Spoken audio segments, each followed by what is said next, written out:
Welcome to our channel. Today we how to configure Trust Wallet token approvals to avoid unlimited spending. Complete guide step by step clearly. Open your Trust Wallet app. Navigate to the dApps browser. Choose the decentralized application you want to interact with. Connect your Trust Wallet to the application. Once connected, locate the section for token approvals. Review the current allowances for your tokens. Determine the token you wish to limit spending on. Click on the token to see spending permissions. If the permission is set to unlimited, you'll want to adjust this.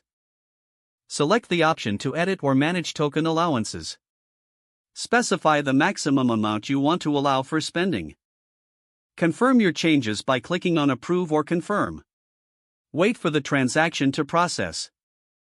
Once processed, the token allowance will be updated to your specifications. Ensure to regularly check token allowances for any changes.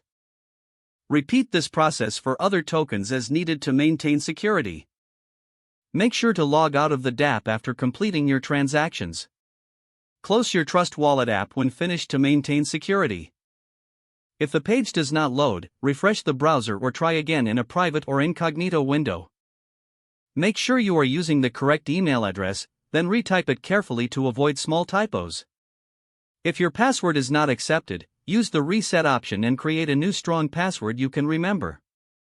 Check your spam folder for verification or security emails, then complete any requested confirmation steps.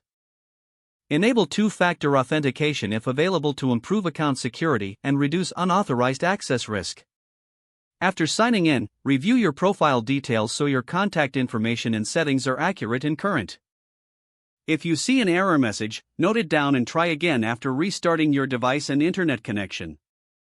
Log out when you finish, especially on shared devices, to keep your account and payment information secure. If the page does not load, refresh the browser or try again in a private or incognito window. Make sure you are using the correct email address, then retype it carefully to avoid small typos. If your password is not accepted, use the reset option and create a new strong password you can remember.